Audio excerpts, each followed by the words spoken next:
let folk in. Then it takes a couple of seconds just to put everyone through. Yeah. Right, so good morning, everybody. Welcome to the second edition of Nice Work, live on Right Aligned. Today we've got the team at ORCA. We've also got DixonBaxi joining us a little bit later to go through the Euros War project.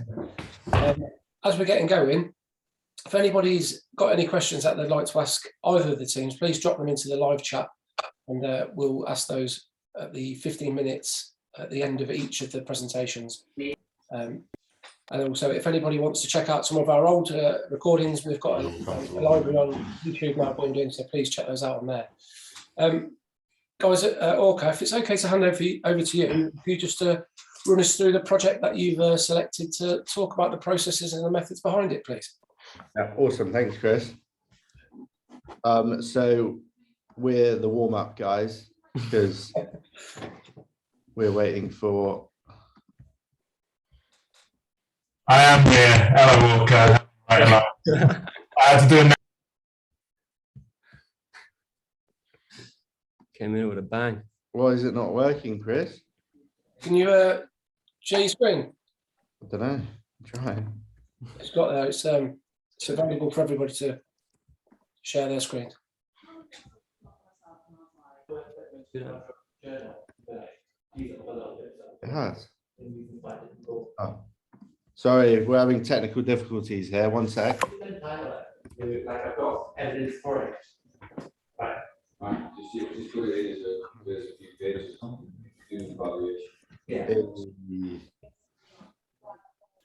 Right. There we go. That's it. Perfect. We're in.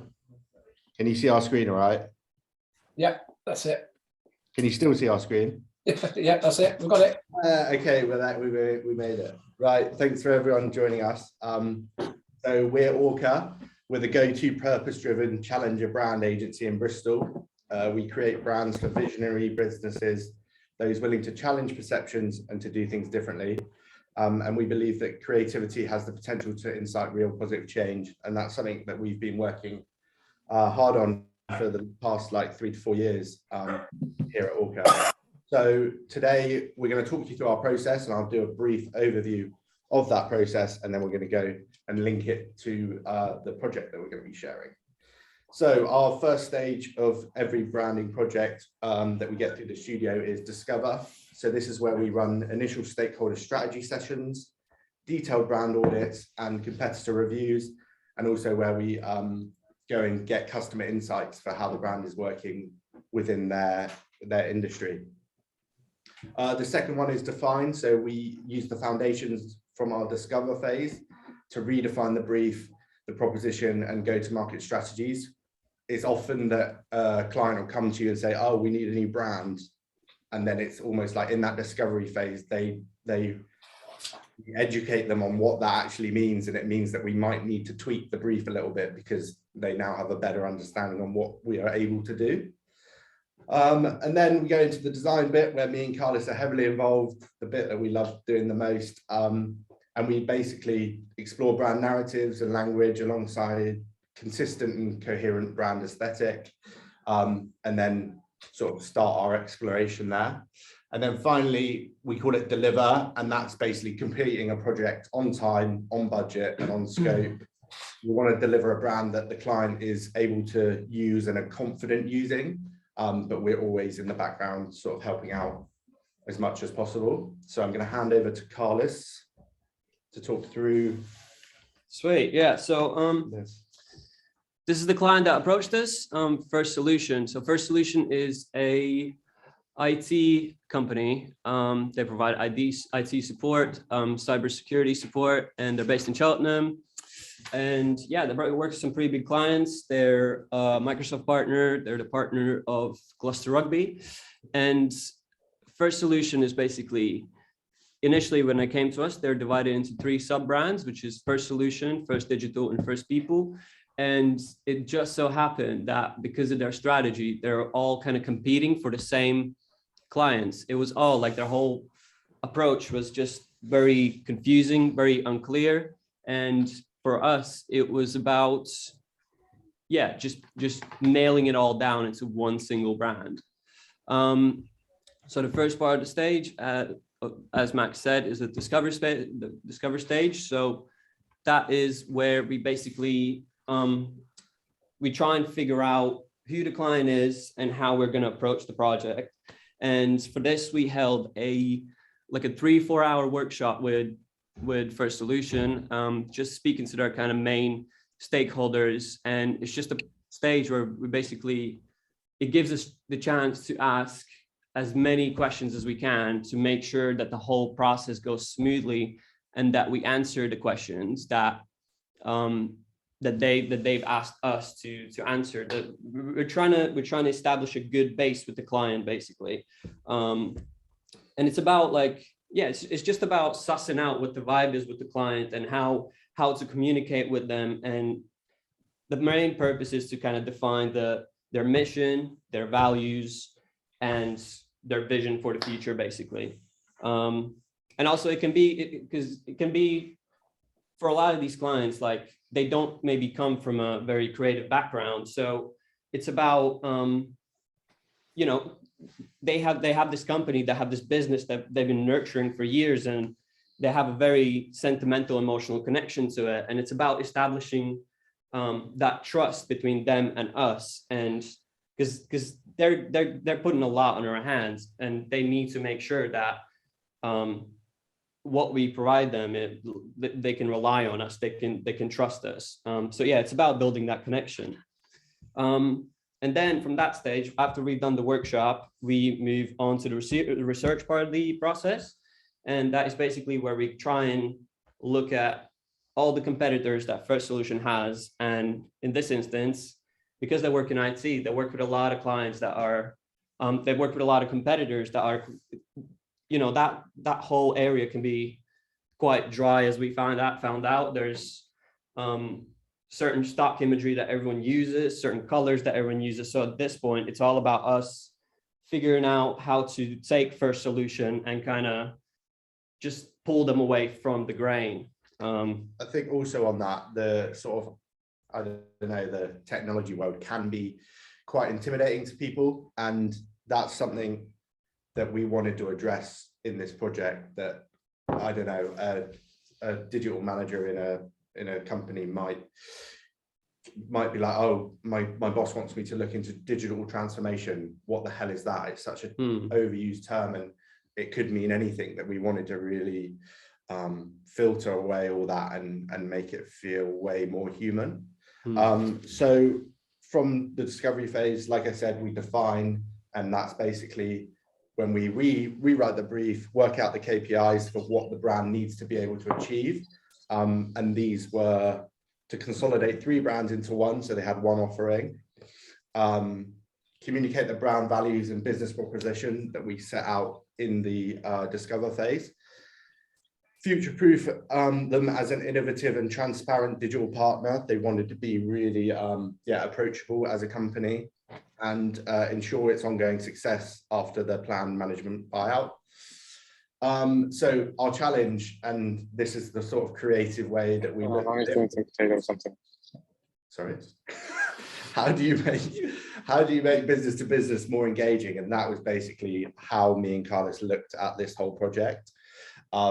Because business to business, let's face it, can be pretty dry. And I think more and more it's almost becoming, business to business is almost falling aside, and it's becoming B2C, because business to business is, I just don't see it staying as this like behind the scenes brand is an important thing. I think it's all coming to light now. Yeah, and I think like another part of this this step is about, I think, simplifying the brief as much as we can. The workshop process is going to be quite detailed. There's going to be a lot of technical language involved. And for us, it's about just keep filtering it, keep breaking it down until we have one simple question, one task that we're trying to address. Nice. So we, part of the define stage, we do get a bit creative in the define stage, and that's part of this project was naming. So we had to come up with a new name for First Solution, and the way we introduce this to them is we talk them through the different types of names within branding. And obviously we don't want to overcomplicate things. We want it to be super clear for their customer base, and the name almost had to say what they did. So we were, I went the wrong way. We were working with descriptive or amalgamated names that would be pushed together to make almost a new name, but saying what they do. So the way we do that is, I'm sure a lot of people do it the same way. We go off, do a load of research individually, and no idea is too shit at this stage. We basically just get pen to paper, research, and then we'll have a pretty brutal session, like all together, where we'll get the whole team in, and we'll just start being pretty cutthroat with some of the names until we've got like a distilled nice group of, I don't know, 6 to 10 names that we can then start researching a little bit further. Yeah, and I think that stage is also, sometimes it's not just me and Max going through it. Like sometimes it's like people that maybe are not doing the more creative roles in the studio, but they just have certain ideas, and it's all about like literally we come up with like about 500 different names, and like we all get together and just try and strike that balance between, you know, there's going to be a lot of bad ideas, but we're not trying to be critical. We're not going to be like, this is shit, you should be embarrassed about this. Do you know what I mean? Like it's about finding that right balance between that and making sure that we're going to be time efficient, making sure that we're not cradling people. You know, everyone has a certain task on their minds, and it's about creating a comfortable space where all these ideas can go and no one should feel embarrassed about it. And saying that, we do wind each other up when someone does 100%. Crap name. We're still going to say that's a shit idea. But it's just having a comfortable working environment that allows us to sort of be creative and not sort of discipline failure or a bad name. So the name we ended up with through the exploration and through a couple of rounds of sort of feedback was Emerge Digital, and it was basically just trying to move away from that the term digital transformation and really give ownership in that Emerge Digital are going to transform your business through the help of technology and sort of bring you out the other side. Yeah, and like one of their focus was to, because they eventually they want to incorporate a lot of AI in their solutions. So it's about helping businesses emerge to that next stage of tech. And yeah, just making sure we have that feeling of innovation within that name. And yeah, the next stage is the design process. So that's where we actually put pen to the paper and just and we do all the dirty work. So what we usually do is we take the brief, put it up on the wall, highlight all the important things that we see in the brief that's going to help us down the road.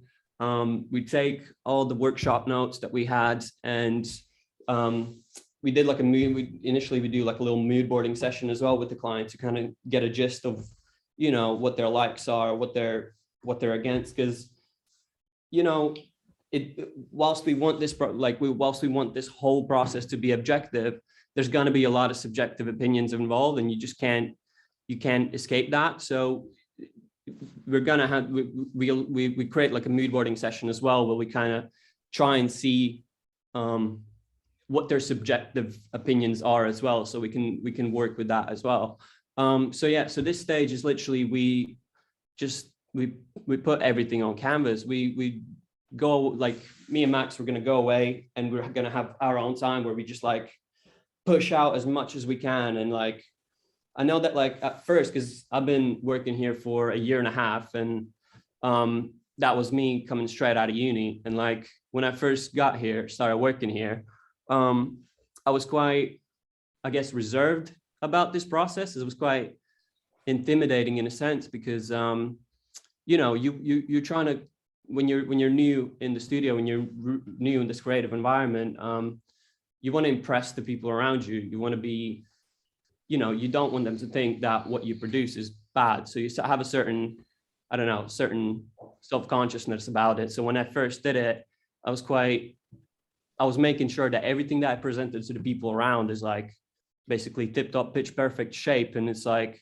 I found it eventually that it's regressive. It doesn't really help me come up with the best ideas. So I think now, as I've progressed, I think I'd rather push out 100 ugly but very different and interesting ideas rather than 3-4 ideas that are like refined, but they might not still have that idea yet because, you know, that exploration stage has been missing from it. And I think with that, like KK said, it's about getting your idea down, and then we all come back together, and it might spark an idea within someone else in the team that then becomes the overarching idea. So it's same with the naming. It's just working in real broad brushstrokes to get those ideas down, and then we can start to sort of refine them. Yeah, and yeah, these are some of the marks that we explored. Again, these are just a couple of them. A lot of them don't work. Some of them are a bit more refined, but it's just exploring different ideas. And again, pushing out as much different concepts that you can, so brain keeps working. So you know, you can come back to it and try and analyze what you've done and see if you can come up something decent from, I don't know, maybe amalgamating different ideas or just taking it and just giving it a different spin. So that after that, we kind of consolidate all we have into usually like 2 or 3 concepts that we present to the client. And these are just like 3 of the concepts that we presented, but we see some like little advertising ideas or something here that basically just kind of try and showcase how the brand could work. And this usually, it doesn't stop here. Each concept is going to be quite refined in a sense that there's going to be some business card mockups, some advertising mockups, logo, color palette, all these things to basically try and help the client, I guess, you know, understand how it helps them imagine how this would live in their world. Because, you know, as I said, a lot of these people maybe not come from very creative backgrounds, therefore they sometimes struggle to kind of imagine how they can relate to what they see on the screen. So creating these mockups, I think, is quite important. And I think we're not just exploring sort of creative style, we're also exploring language here. So being down to sort of the creative team and the strategy team to come up with a tone of voice and a language that can represent the brand to fit the brief. Yeah, because each of this is not just going to be about the look. It's about the actual concept that drives the look. So the one that they picked for this round was the top one here. And what we do is usually the first round of reviews is we present these 3 initial concepts and we ask questions about, you know, what they like from it, what they dislike from it, how do they feel about it? And we kind of let them pick a certain direction that we can then move forward in. And for this particular concept, it was all about, because, you know, IT industry is quite technical, and sometimes you forget that it is, especially for them, it is a very customer facing service.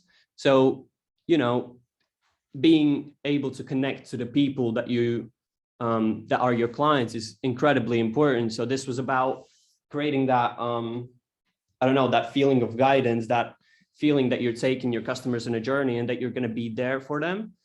And we wanted the sort of environments to be quite challenging because the industry can be a bit of a dark place that people don't understand.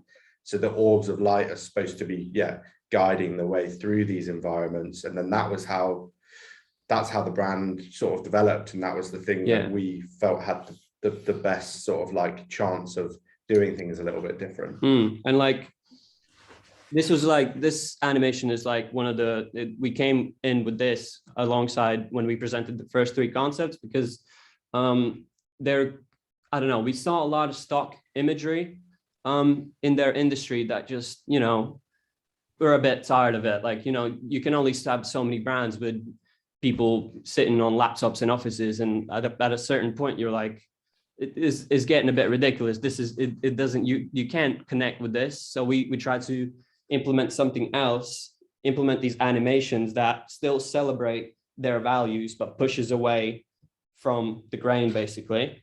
And yeah, so it was all about messaging that first stage as well, making sure, as I said, that we use language that is clear cut and that communicates with people, that is not overly technical, and reminds everyone that what we're doing, brands are for people, they're not for robots. So we try to communicate clearly and efficiently. And the use of the word like our people, we wanted to sort of empower the people that work there, and also make their customers feel confident that these are the people that know what they're doing. So you just have to, you're able to trust them and allow them to sort of come up with a better solution. And yeah, and after that part, we just kind of, the client is happy with kind of the direction that we're going in. They're happy with the language, and for us is to just keep refining the brand to a point where we're happy with it. And this was just some more marks that we explored, because they were quite, they wanted a mark that they can associate with. They're quite adamant about having one. So it was about us just continuously exploring more and more options that we felt right for the brand. And we wanted them to have a direct link to the visual style that we just created with the animations. So it was about trying to create a mark that says those same things that we're doing within the brand language. And the final stage, which was deliver, so these are going to just be some quick nice images, because I mean this project hasn't launched yet, so we're just giving you a little snapshot of the brand. But you can see we ended up with a what we created was a brand that shows a lot of movement, and sort of that idea of forward-thinking, innovative solutions, but from like a static shape. So we're sort of representing those 3D environments within the logo. And then obviously launch strategy is like super key when you're rebranding a business. So we help them out with their out-of-home advertising, their social media presence. I think we've got some social media. We built a website as well. So obviously just implementing some of the because there's a lot of brand assets that we created alongside this. So just implementing all these 3D animations and everything to help their clientele just better imagine that journey, like create that connection with Emerge. And the way that the animations work on the site is it's supposed to, it takes you down the page, but they feel quite calming at the same time. So you're just taking them on that like real immersive brand experience through these challenging environments. Just making sure everything's responsive, making sure it fits all the right channels, also helping them with assets for their launch, so social media campaign, and all of that good stuff. Just some more bits and bobs here. Also, because this is quite a chunky project, there's a lot of things involved, and they were quite they wanted all their messaging to be super clear. They wanted their brand to be super consistent among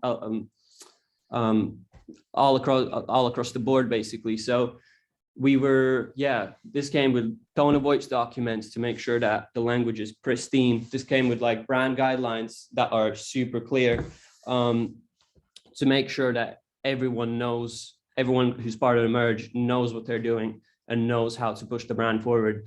And just some additional bits and bobs. Is that the last slide? I think it's the last slide. Are we doing all right? Are we on time, Chris? We're on time. It's amazing. That's perfect timing, really. It's great to, for me, I just find it fascinating. So that's the reason for starting this series, is just to hear that process, even though I think a lot of us follow similar sorts of, a similar sort of approach to a lot of this sort of stuff. How the individual studios work is fascinating. For anybody that's maybe joining a little bit late, if you want to ask any questions, please drop them into into the live chat. But I've got a few myself, if that's all right, guys, just to sort of kick things off. Going back to the discovery phase, you mentioned about clients potentially not being, well, most clients, I don't presume, are from maybe a creative background, more of a business orientated background, depending on their sector. But when you do that discovery phase and you bring people in and you sort of, I suppose, laying your soul bare a little bit, bring them into your studio. What is that like, that reactionary phase? If they're a bit unsure, or if they're a bit cold about ideas, do you just have to sort of gain their confidence and sort of just start building that relationship up? I think before that sort of initial workshop and getting people in the room, we've had a lot of back and forth with them. So the reason that they've chosen us is because we're going to challenge what their thoughts are on brand and almost help educate them on what we think is the right solution for them. So they've already had, they've had a pre brief to what's going to happen in that meeting. And then when they come, it's a little bit, it can sometimes be really cringe, but you have to try and get them out of their shell. And sometimes we'll change environment at the last minute just to like unsettle them, or we'll, I don't know, get some sort of like tasks involved that really like make them. We don't directly say like, oh, what do you like? We'll ask them questions around things that are in their sort of worlds and try and relate it to that. And it's all about just adapting it for whatever client you've got in the room. Yeah, we try to make them comfortable when they come in, but we also try to make them a bit uncomfortable when they're talking about their brand. We try to push them out of that comfort zone. We try to, because it is a bit of a weird psychological game in a sense, because like it is up to us to guide them. Like they came to us for a service, so they need to put that trust in us, but we need to understand them as people. We need to be able to read them, to understand how we present our ideas to them in a way that they can digest them, in a way that they're willing to accept it. So it's an interesting process. And I suppose also the idea that they've asked you in the first place, I suppose there's an indication there based upon what you might have told them or what they might have already seen, that they appreciate the way that you work. So there's a bit of confidence, I presume, in that process, isn't there? Yeah, definitely. So we've got quite a few questions popped up here. So Tassie has just asked,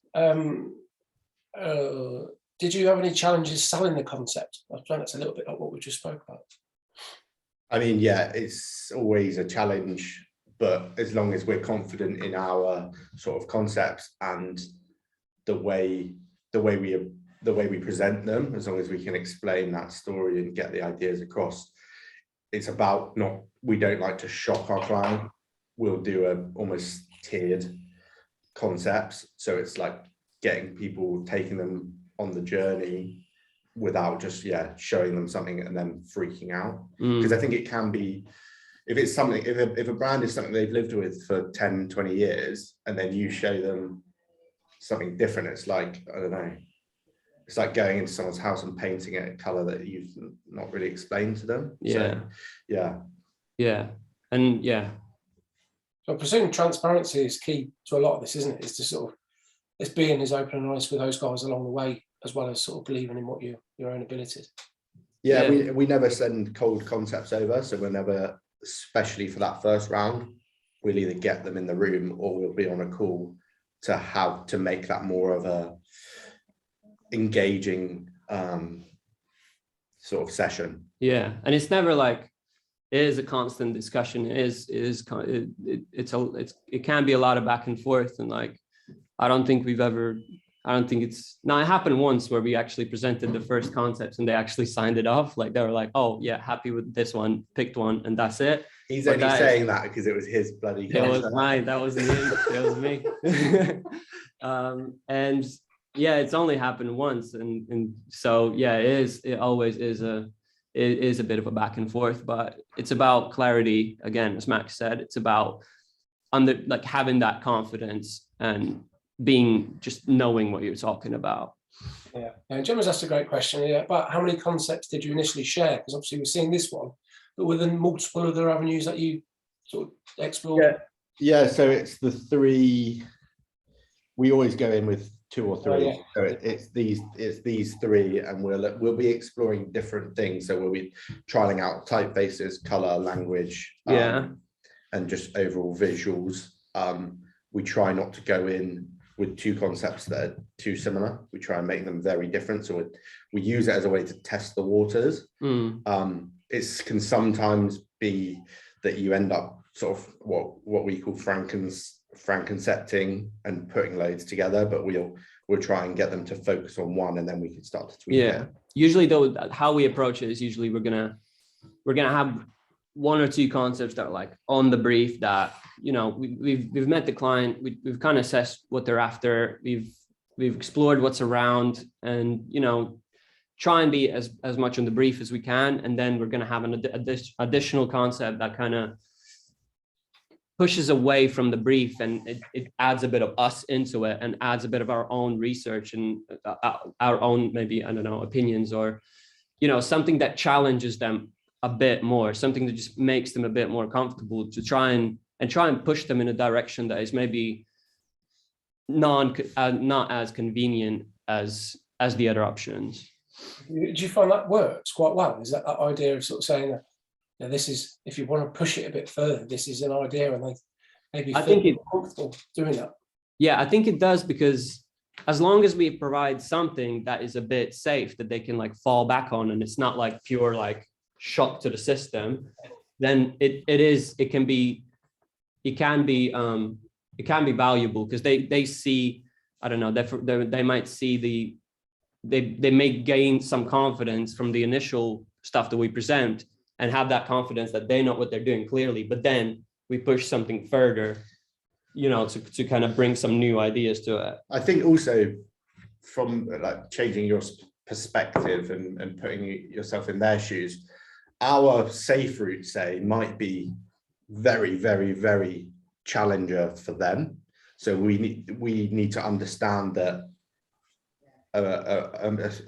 call it a wild card might be very, very out of their comfort zone. So because we're not going to just give them a brand that they're used to seeing within their industry. That's not why they came to us. But yeah, it's almost being okay with them choosing one of those other 2. I think that's absolutely fine, and we wouldn't have presented it had we not thought they could be successful. 100%. And Defina's asked a great question related to this project, and how long, or I suppose any other project that you guys do, but from each of those phases, the discovery, design and define, deliver, etc., is there a general sort of rule of thumb about how long you take for each of those?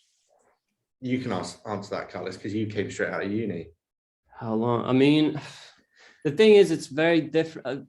It's very different project to project, because it you know, we have to take their timelines in mind, and sometimes things are delayed not because of us, but because of certain other circumstances. Usually for us, like the design, like even this project, I think took us like what, 6 months or something, 5-6 months. But like the first stage design process was literally like, I think we had 2 days to work on all these 3 concepts and like refine them. And it like the actual design aspect is super short, just because we're trying to work with their timelines, and we're trying to balance other projects as well as we're doing this. So there's a lot involved, but I think it goes back to what Carlos said as well, like coming out of university, he thought he had to deliver finished concepts during this first round. So, and that obviously takes time, it takes budget, and that isn't how we're going to work. We have to work a lot quicker. So if anyone's, I mean, I think there's a few university students listening in, so I would just say, be prepared to work a whole lot faster. And just, that's about it, really. I think so. 6 months, that project. Yeah, I think, I don't know, like when you take like actual time with your head in the process, I think the actual preparation stage of the process takes the most time, probably, right? Yeah. Because then, you know, there's a lot involved. There's a lot of mood boarding sessions, all the workshop stuff that you need to do, all the prep for the workshops, then breaking down everything that's been said is like, I think that process is the most time consuming one. The actual design, like it's usually super rushed, and then delivery, obviously refinement. It takes a bit of time, but that's we do it quite slowly, and that's quite a In the sense that in respect of time, did the client in this instance, did they come with the time requirements? Did they sort of say it needs to be done within a specific, timeline, or were they open for you to get the best out of it? Yeah, I think part of the proposal is that they'll have a launch date, and we need to work into that. So it's down to us to schedule the right amount of time. And sometimes, I mean, a lot of things will depend on how quickly we work. If the budget's there, we'll put more resource on it and we'll have more time on it. But if the budget's a little bit tighter, then we have to make those decisions a little bit faster and work a little bit faster. But those 2 days that Carlos is talking about is like me and myself and him, any other like designers that we have in the studio on it solidly for that time. It's like undisturbed. Don't talk to them unless they ask you a question. But yeah, we really get like heavily into it in those 2 days. The group of students that are tuned in, I've just asked about the unfinished concepts and the logo marks and all the other elements that aren't selected. Do you ever recycle any of that sort of stuff? Keep it on file, or is it just scrapped and then a project is started afresh? No, I mean, we don't ever recycle stuff, but you might recycle an idea that didn't go forward. So if an idea works for something else, I mean, the way that you then manifest that idea into a visual language might be different anyway. But I mean, we would never pick up like a logo or a sort of type thing and use it for another client. Yeah, because I mean, there's certain ideas that come into building these logo marks, and we're trying to think like there's a lot of variables that affect it, and all these variables are affected by this single brand, and each brand is going to be so different that you want to do something personal for them, and you don't want to just recycle something that you made before. And yeah, I don't think, for as long as I've been here, I don't think we've used anything like that we've used before, because we really try to just make sure that we have that personal approach for that brand that we're working with. Yeah, and I think that's really important. I think from a student's perspective, it's great to hear how we work within the industry, just to sort of get that real life perspective, isn't it? Benjamin has asked a question about translating the animated and the 3D visuals for things that are then usable and maybe a little bit more simplified for employees within the business. Is that something you work towards? Because I've heard a lot recently with branding projects, then people maybe work towards using something like Canva, because then it's easy within the business itself. You don't need vast amounts of experience or skills. Is that something you guys do as well? Any templates that we supply, we'll supply in either Illustrator or InDesign. I think like Canva's got its limitations, and we don't feel like our concepts work within that sort of those limitations. So we create them a number of assets. So the animations will be supplied separately. We've done some social templates for them, so they can have a consistent theme running through their social media. Yeah. In regards to animations as well, we built like quite a big brand guidelines document. So we have incorporated information on exactly how to utilize these animations so they don't break certain rules of the brand. So we give them the actual files as well, but we provide them alongside guidelines that define exactly how and when to use them to make sure that. Sorry, just reference to she's just asked if you do have fit in-house, or do you collaborate with freelance 3D designers or animators? This guy did them all. Yeah, the animations he did them. Yeah, or anything within the project. Do you do this one specifically, obviously, but in a wider sense? Sometimes we sometimes get freelancers in if you have certain ideas of what we want to incorporate, and there's freelancers that we work with that can do that, then we bring them on board. And then we've got like a number of partners that we use regularly. So like we don't do any photography in the studio. So if we need to do photography, we pull in some of our partners for that. And then we've got some development. We do in-house development, but like I said, if timelines are tight, we'll use a third-party supplier for that. So yeah, we're really used to working. We're a small studio. We're a studio of 8 people, 10 at sort of at our full, but we're really open to sort of collaborating with other people. Yeah, I think it's become very, very commonplace, hasn't it, in today's design world, which is amazing, really. Just that crossover of skills and abilities, which it always keeps things fresh. As Dan's just mentioned there about understanding the real world audience. You spoke in depth about working hand in hand with the client and understanding their business, but do you go to research levels that for their consumer, the people that will use the service? Yeah, so we sometimes do like customer insight. So we'll send out a survey to some of their customers to gain that research and that information, and then sometimes we'll run for a project that we're working on now. We'll run focus groups with those initial concepts as well, just to sort of get a feeling for how they're being received. So yeah, that's sort of how we get our information. Yeah, and then there's another question, just one of the final ones from the team at Org. But is there a challenge making sure the strategy and design are aligned when they're being done roughly the same time? Does that process work for you guys between strategy and designers? Do you want me to take that one? Yeah, go for it. Well, I think the strategy and the design should always be sort of pointing towards the brief that we've like whacked on the wall. So if one of them's not aligned to that, then there is going to be a bit of friction and it's not going to work. But we work, so a lot of the strategy is through the creative team anyway, so it feels quite, it goes hand in hand and feels quite natural. Brilliant.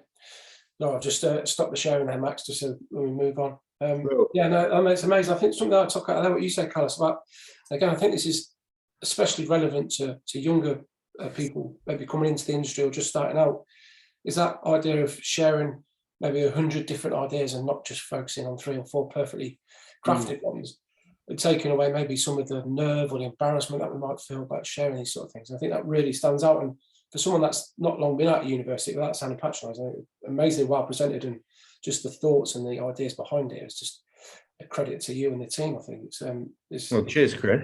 I mean, it's just I might be 30, but I mean, I went to uni a few years ago. You could be around my way. Yeah, but no, I've admired the studio for a long time, and what you guys stand for and everything. But it's fantastic to hear much more than just seeing the end visuals. Like I said before we came on live, this is so much more than just the beautiful things that we see on Instagram or websites.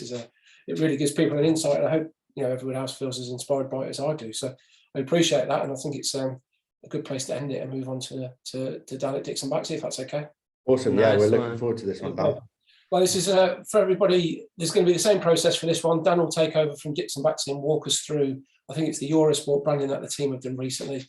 There'll be time at the end of that also just to ask any more questions if anybody's got any, as they hear what Dan's got to say, and we'll ask those at the end. So Dan, please feel free to take over. Thanks, Chris. Hello, everybody. Right, I'm going to give this screen sharing a whirl. Always behave. I'm going to do it off Keynote, so just bear with me whilst I just figure this out. There we go, perfect. And just making sure that, yeah, there we go. I think that's all in. Cool. Okay. So yes, hello, everybody out there. Really cool to hear from you guys, ORCA, as well. Really wonderful. I think there's lots of shared kind of ideas and processes there.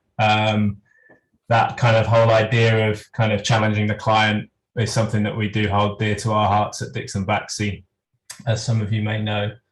But yeah, really cool insight. I'm going to just give you a little bit about me very briefly. I'm the head of creative at DixonBaxi. We're a studio now of about 50. I actually joined back in 2012 off the back of working on the Olympic Games project in London in that heady summer when everything everything felt really great and optimistic and positive. Jumped into working at DixonBaxi initially as a kind of freelance creative director, and I never left. And it's been a sort of a wonderful journey, sort of going from a smaller team kind of crammed in a tiny little studio in Shoreditch to where we are now with our own home that we own in Hoxton. Lovely kind of beautifully decked out space, which is super conducive for everything from hanging out to working hard and sort of bringing clients in on the journey for the kind of processes that we make. I think what I want to do is just very, very briefly kind of give you a little insight into what drives us as a creative studio. And hopefully you guys out there know a bit about us already. And if you don't, there's tons of kind of cool material that you can look at. Our website's obviously kind of rich with case studies.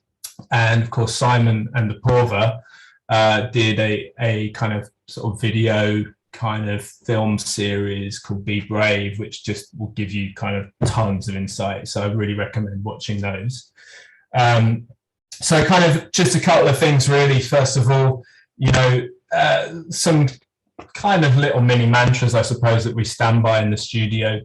First one about being, designed for life. It's very sort of a statement I hope, a lot of us on this call share. We should all know what this means. I think I'd be right in saying that we're not here kind of to push papers around in an office from 9 to 5. It's something that sort of seeps deeper into our bones as a passion. And I think it's got to be that, it's got to be a passion and a love first and foremost. And, there's a certain part of you that should go into every project that you make. You are not designing for you, but, sure as hell should bring a bit of your own personality into the mix and your spirit and energy. We like to kind of think about designing for everybody out there. There's this kind of idea of democratized design. The brands that we create, we want to be shareable. We want people to have a buzz and an excitement around them. So, thinking about those people who are those kind of end users of our brands, people who impact, who get impacted by them every day, are forefront of our mind all the time. And the idea of kind of being able to make a difference to the people out there is important. Thinking beyond our Hoxton bubble is really important. It takes a certain amount of energy and skill and kind of commitment to try and place yourself as a creative in the minds of your client, but also the people who are ultimately going to be kind of inspired by, the brands that you're creating. We love designing at scale, and that's sort of two things. Big brands that reach millions or even billions of eyeballs. I think maybe the Premier League project we did may have our biggest eyeball count, because that was like a full global kind of brand experience, which rolled out everywhere pretty much. But it also means, about 360-degree brand experiences, which sounds like a whole load of bullshit jargon, but this sort of thought of it, beyond the logo and an identity, scale is where people touch it, where people interact with it, those kind of moments where they get to kind of be inspired or influenced by the brands you create. So scale isn't necessarily about the big fuck off billboard or, working with someone like ITV, it's a client we've got in the room right now. They're big. They're kind of, one of the nation's biggest brands, but you can have scale with smaller clients and you get the satisfaction from that as well. And then ultimately, this idea of, not compromising, doing it without mediocrity, absolutely kind of can see that in the ORCA work as well. Challenging the client is what we want to do. We want to push, we need to move forwards. We are not about sitting on our laurels. And and it's a selfish thing a little bit as well. I think, you know, we do it for the thrill. We do it because we want to be a bit cool, but you can't do it at the expense of the client and their audience. But I think it has to have range, expression, and a spirit. So, you know, making sure what you do has that imbued throughout is important. So kind of the idea that we always kind of emerge with at the beginning is about starting uncomfortable. It's a simple statement, really. You know, we don't like to kind of build up to a big reveal. You know, we're not on a little step-by-step journey that kind of slowly but surely convinces a client. We come out with a bang, and we want to make them feel a bit challenged. You know, we want them to question. You know, we have to kind of be confident about why they have come to us. It's the same as what the guys at ORCA were saying. You know, there's a reason they've come to us rather than XYZ other agencies. You know, they know what we do. They know we're successful. So we have got some permission when they walk through our door to challenge and test them. And we kind of show them this scale, actually. It's something that is, maybe you guys have seen this one before, I'm not sure, but the idea of kind of starting at the top end of the scale and working back is a big part of the process. It's unlikely that you'll then be pushed beyond that uncomfortable, and it's very likely that you'll be compromising along the journey to come back to a sort of a point of equilibrium.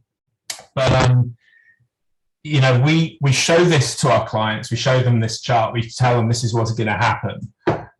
And another thing that we share, I think, is, you know, this idea of collaboration with the client. You know, it's very, very important. We're not a kind of dictatorial studio. Our clients know their audience better than us, and we are here to challenge those conventions, but also work with them for the right solution. So, you know, knowing that there is a kind of compromise to be met, it's like haggling at a market in like Marrakesh. You know, they start high, you go really low, and you know there's going to be a sweet spot in the middle that everyone kind of walks away really happy. So it's a little bit like that. It's a bit of sort of creative negotiation, I suppose. So I'm going to have to really bang through these, I think. I don't know whether you guys know, but my colleague Tasha was due to give this talk today, and she's sadly got laryngitis and actually can't speak. So I've kind of I've pulled together this deck with her help, and it's quite long, but I'm going to kind of rattle through as best I can. I wanted to use Eurosport as a kind of good vehicle just to sort of explain our creative process a little bit. Just contextually, Eurosport, whether you've heard of it, I don't know. It's a brand that's been around over 30 years, and it was probably one of the first kind of sports-specific kind of satellite channels back in the day when BSB and Sky kind of were emerging. It's very big in Europe. It's not so big in the UK, but it is very big out there. Poland, France, Germany, etc., the Nordics especially.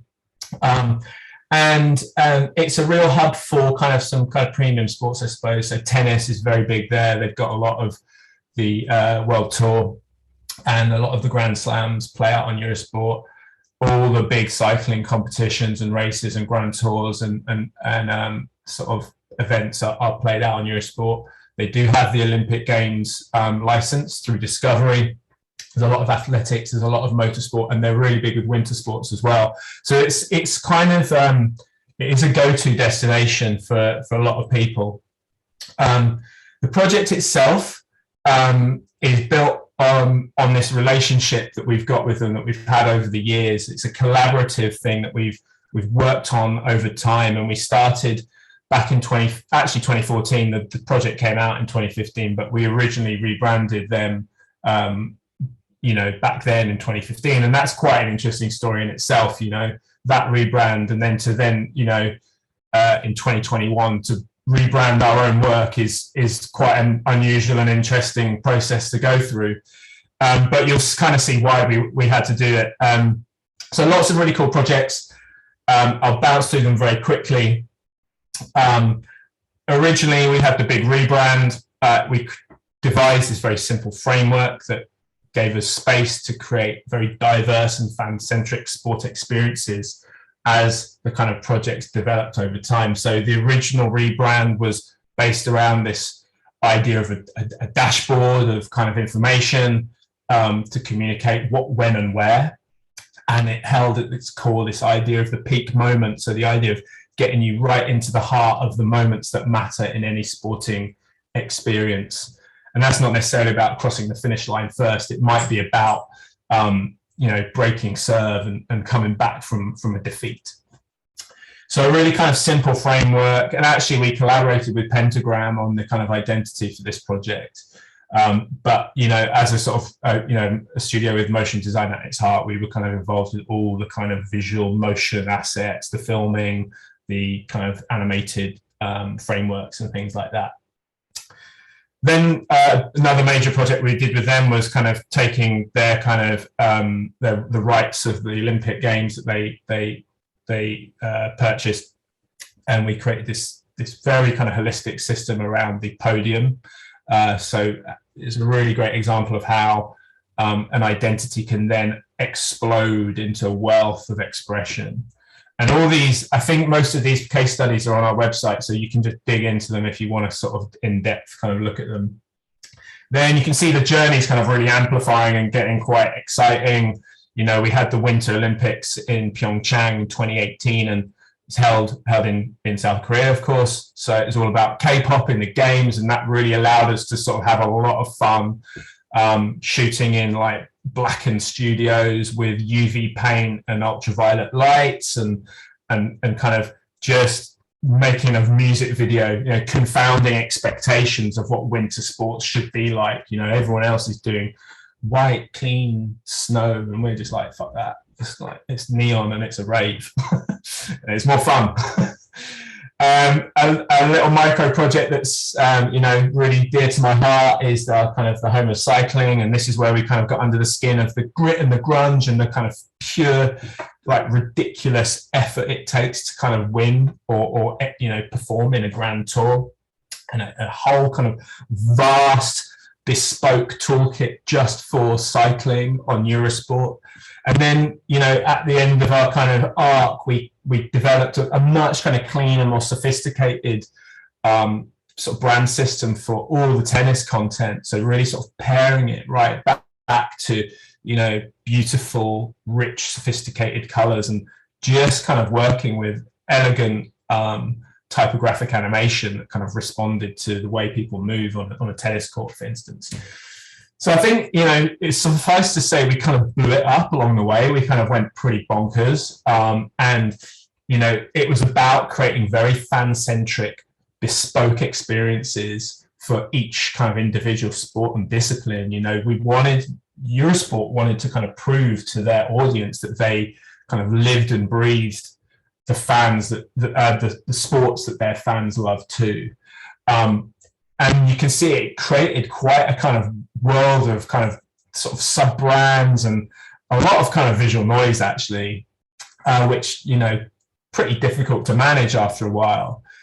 And, there came a point where they needed to kind of, actually kind of connect better with their fans and serve them better from a technological perspective as well. So the kind of out of the old kind of project was born of them kind of creating a new direct-to-consumer platform. So direct-to-consumer being like a Netflix or Prime Video or whatever, a place to go to that is a kind of bespoke portal directly for that brand. So there was going to be a Eurosport app or player that you could just go straight into without the need for signing up to Sky or any of those things.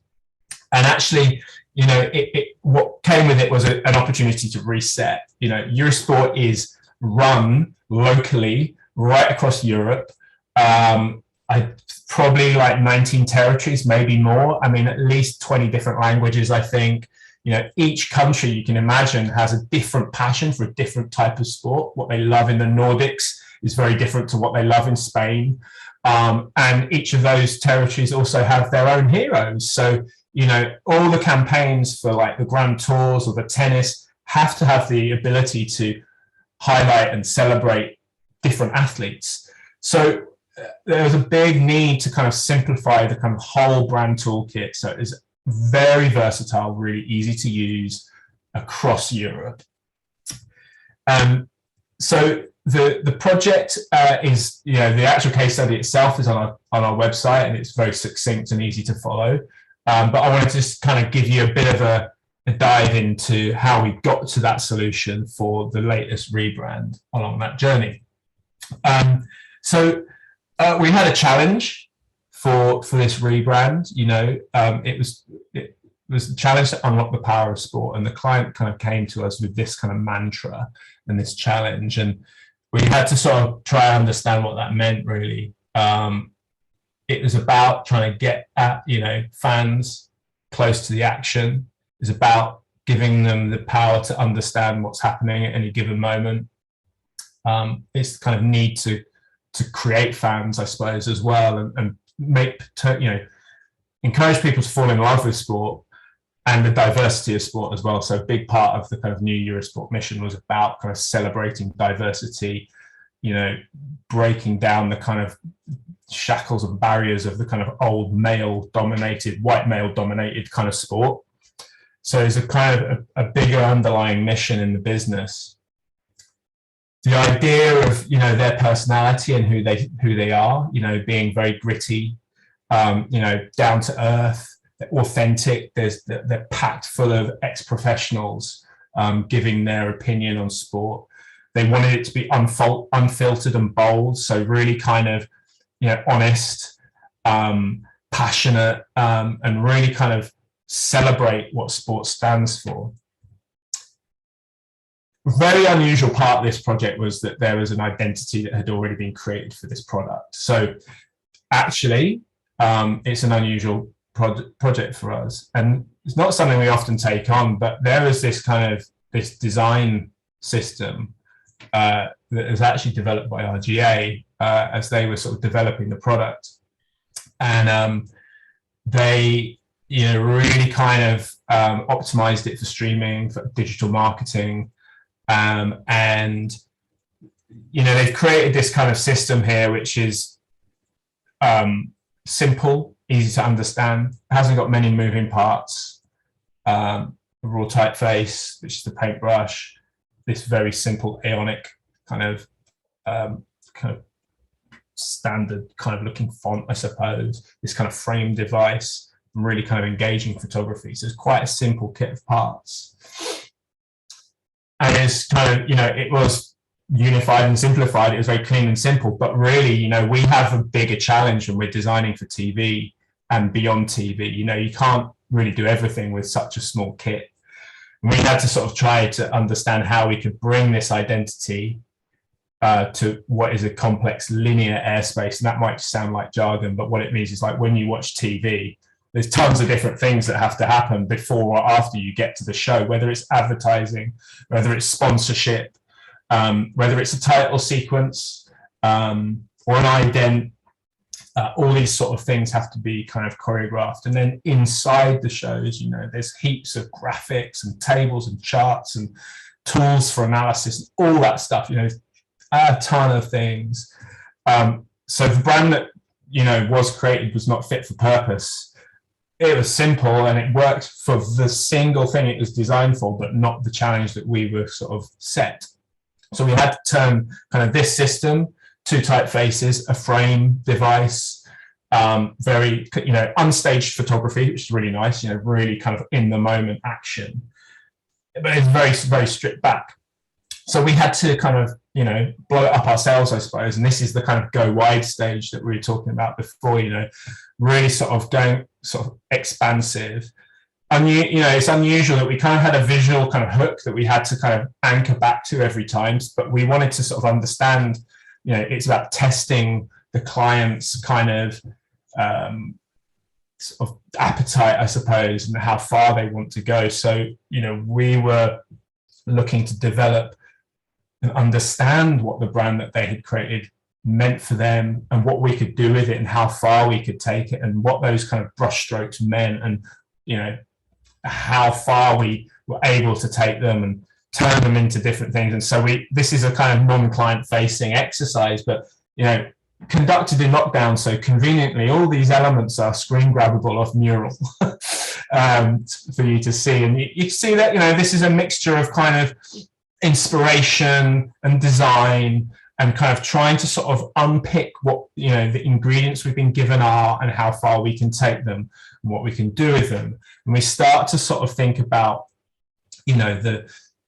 the opportunities that kind of present themselves and how we can develop and expand on a visual language. And Tasha and Dan, who were the kind of creative leads on the project, had a real challenge, I think, in terms of trying to smash open what was quite a tight kind of visual system.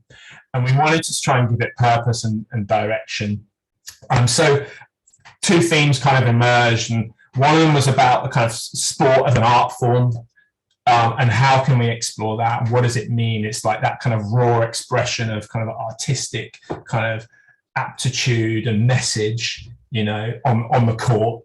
But it's also, about what's going on inside the mind of the athlete and the psychology and the kind of the inner monologues and narratives that are running. And those kind of two ideas started to give us something to think about and kind of work on. And we started to kind of think about how the kind of simple kind of frame device that the D2C brand had could actually become a canvas for the expression, and how it could become a broader kind of world to explore, to play out different scenarios and take us closer to the mind of the athlete and, understand it better and be inspired and engaged by it. So we were really sort of, trying to unlock the power of sport ourselves and understand what that meant to our client and to their fans. And like part of that is sort of, we talk about getting into the mind of our audience and understanding what their needs are, but also, we got to sort of think about our content as well. And in this case, Tasha and Dan did this really kind of deep dive into the athlete's mindset and what plays out internally, I suppose, as they're performing and as they're competing. So, thinking about, what drives an athlete, what is it, the power of their dreams and, their kind of ambition to succeed? Are there kind of, rituals that they undertake that allow them to kind of focus at any given moment in a game? What are they sacrificing? What else have they given up in order to sort of get up at 4 a.m. and pound the streets in the pissing rain? It's those sorts of things that we had to start kind of really tuning our mind into. And getting away from the screen, getting away from the laptop or the kind of the whack-on tablet, whatever, getting paper and pen and scrawling shit down and painting and being very physical was a big part of the kind of creative journey the guys went on. Tasha really kind of got into the idea of kind of focusing on specific athletes, Dina Asher-Smith, understanding her story, what was driving her. And you can see how we're starting to create kind of athlete portraits even to sort of unpick, the ideas that drive them. And this really started to create an absolute mountain of fuel, too much, really. And then there was that kind of thing that the guys at ORCA were saying again, that sort of moment when they were talking about the kind of naming exercise when you have like 1,000 ideas on the wall. You've got to stop and start killing stuff. And yeah, it's probably at that point when you do say some ideas are a bit pony, because you've got to, and you've got to kill stuff you love as well, because there comes a point when, no client is going to take, this as a brand, are they? It's like, it's mayhem. So we had to sort of start thinking, okay, what really works? What's actually going to kind of define a system? What is going to be a fundamental kind of framework? And where are the areas that we can be expressive and kind of talk directly to the fan about something that's happening, rather than navigating them somewhere. This is actually a little screen grab of a kind of mural session we did with the client. So this is one of our kind of live mood boards that we've done where we're sort of gauging appetite, a bit like the guys were saying before. So lots of green dots, lots of red dots, what they like, what they hate. We find what they hate is just as important as what they like. fact, it's probably even more insightful, you know, gives you very clear guidance. We actually had a really big challenge with this project as well, is that, you know, our legacy client who'd been with us on the journey was a really kind of, you know, he'd been at Eurosport like 20 years and like actually a relentless creative, amazing guy who, you know, was passionate about connecting with fans. And it was coupled with a kind of newer client who'd come through Discovery, who is sort of, you know, leading the marketing side, who wanted this kind of cleaner, crisper, simpler system. So we had this incredible tension between, you know, this kind of anchor point of the kind of direct consumer brand that had already been created, and the need for, you know, that we knew that, you know, the end client and the end audience needed that kind of connection and spirit. It couldn't just be a sort of bland generic system. So on this journey, you know, we started, you know, actually this was a studio session. We got in there a few times and put everything on the wall and started to sort of work out what the rules are, you know, how can we start to sort of use this kind of canvas as a kind of system for sort of multi-dimensional storytelling. This kind of idea of a connected experience across the brand, where you can move through discipline, but also in and out of stories at depth. So you might kind of contrast moments within a game or an event. You might kind of draw parallels between different sporting disciplines. So, you know, showing the power of kind of commitment to training from snooker to cycling, for instance. Or it might be about showing journey and context. So the ability to start to use these kind of multiple screens. You can kind of see on the kind of middle right there, you can kind of contextualize a moment and show a backstory and show, you know, the journey that an athlete's maybe come on. And it started to create a really kind of rich and interesting experience.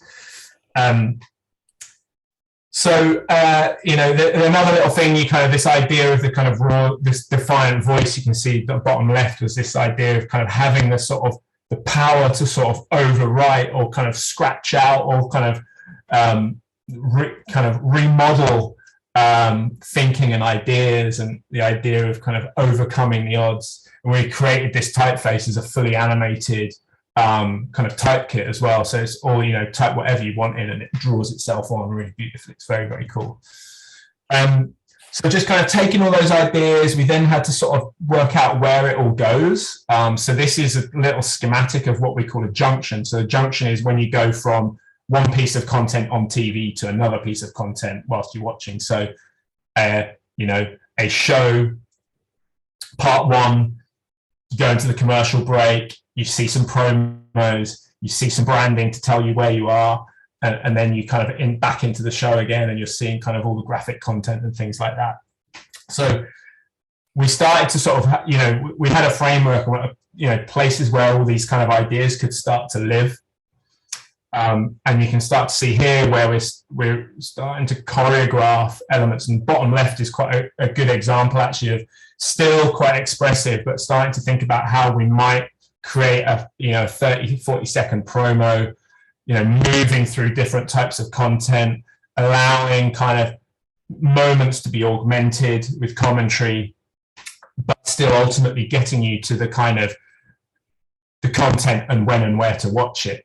And there's a little tip here as well, is something we love to do is like, you know, okay, we are designing for a TV frame. We are ultimately putting it in a 16:9 box, but it's not really the way to kind of approach this stuff. We find is to just like forget about the format, design something that feels good as a composition, an idea with the right tension and pace across it.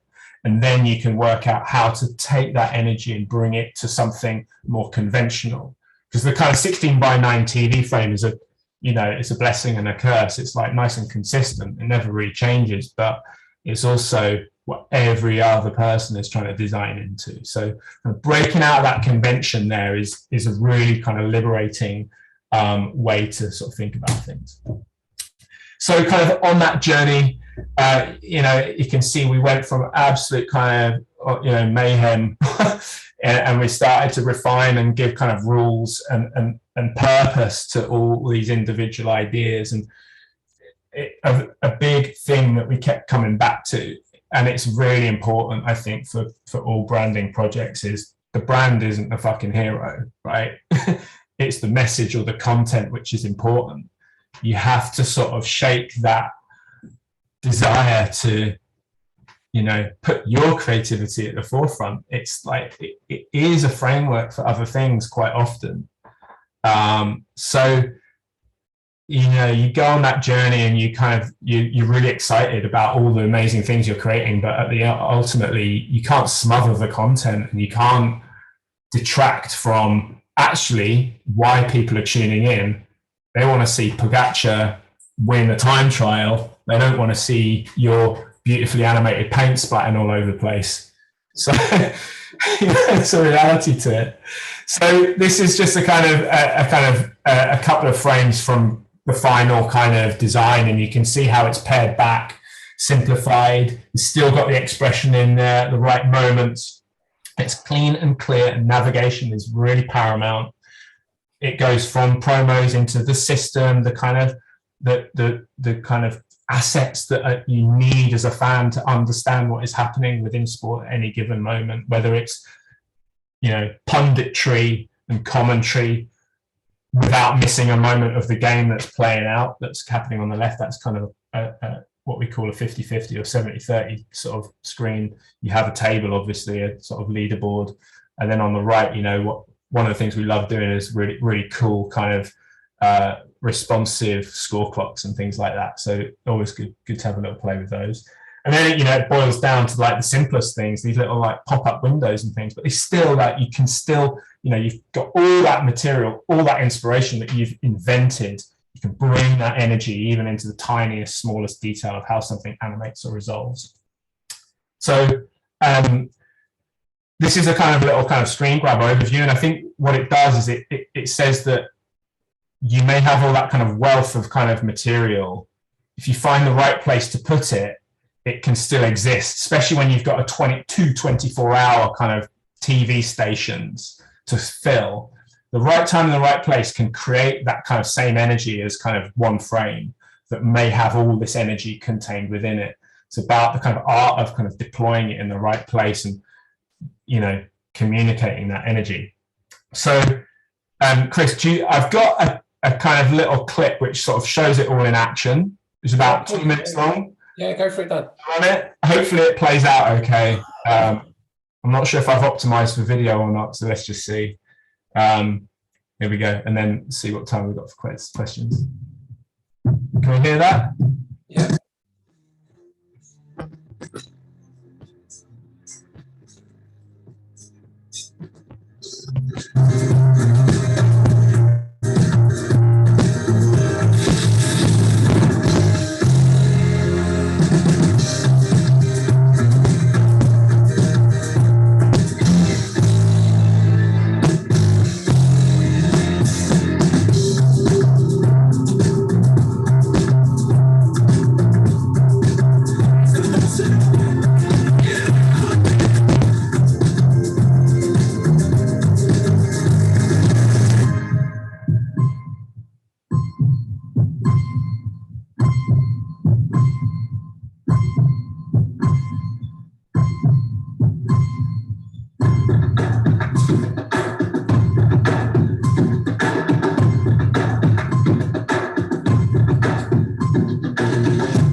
That's me.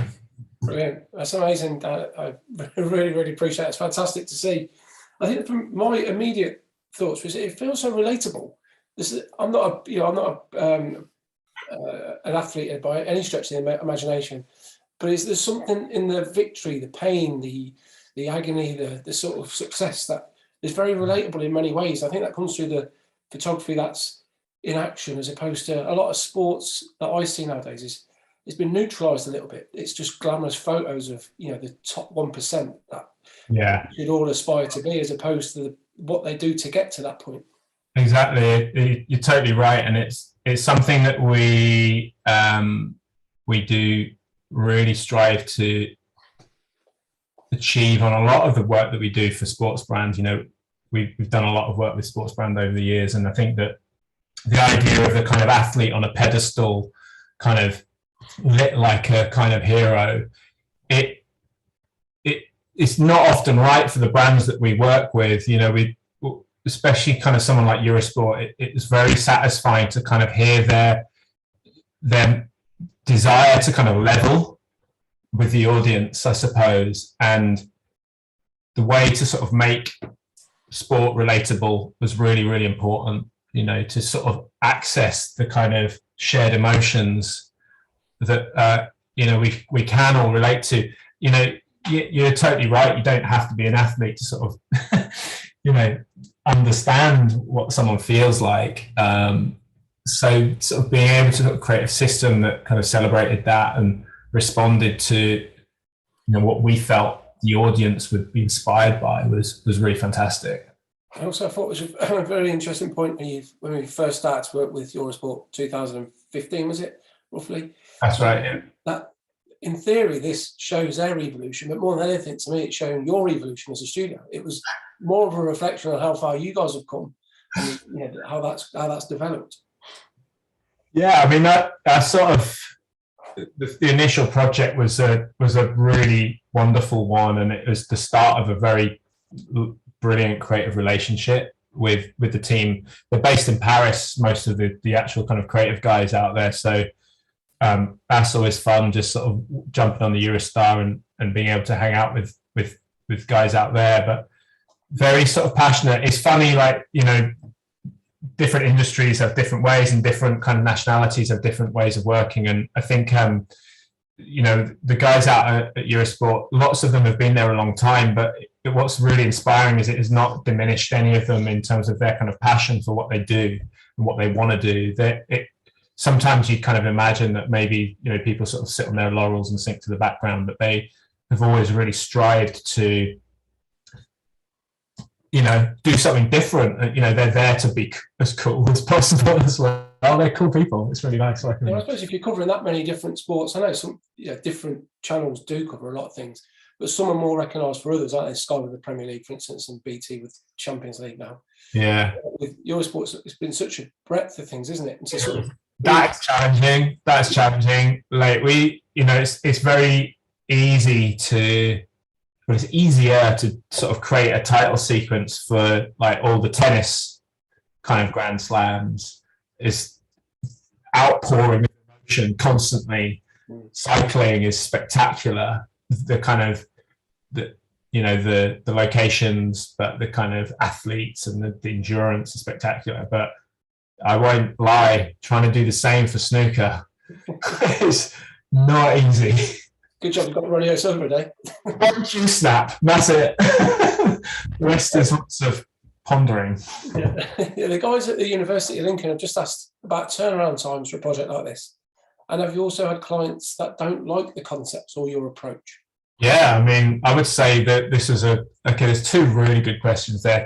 This was a long project, it was a very complicated project. It really, I could talk about it for a day. The different stipulations that we had to contend with, the needs for kind of customization, the need to kind of be able to create a system that is updatable constantly. So it's always reflecting up-to-date athletes, up-to-date competitions, franchises, and all that kind of stuff. So many kind of micro challenges within one big challenge. It was very, very difficult, and took a lot of kind of patient kind of working through. And I don't know, Tasha might remember how long it was. I think it was probably 9-month project, maybe longer. And we don't tend to do anything like, normally our project's around 9 months max. You know, it's not often something still in the studio 12 months later. We tend to kind of enjoy a rapid sort of workflow. We don't like to sort of sit around scratching our chins and writing post-it notes forever. It's sort of, let's just get our hands dirty and do the job and capture that spontaneity. So it was a long and challenging project. And I think I would say like we had a big creative challenge with this client as well. Having to shift our own mindset from that kind of original creative journey that I showed you, from the kind of rebrand through kind of Olympics into cycling and tennis. Our kind of understanding of where they were previously and how expressive and kind of liberated they had been was kind of being kind of contained into something way simpler and way less versatile, I think. And it was one of the harder journeys, I'd say, in terms of taking all that kind of beautiful energy and distilling it down. Many sessions where we were just shown the original sort of D2C, direct to consumer branding, saying this is where you've got to get it closer to this, you've got to get it closer to this. So it was not without its debate, I suppose. What was that like, taking on the brand, the part that was already constructed? Was that how does that feel? Because I've been involved in that, and sometimes it can feel a strange sort of process, can't it? It can be a bit like, oh, you're just asking us because the other bit isn't working properly, or why are we getting involved now? How did that work for you guys? Yeah, I would say that there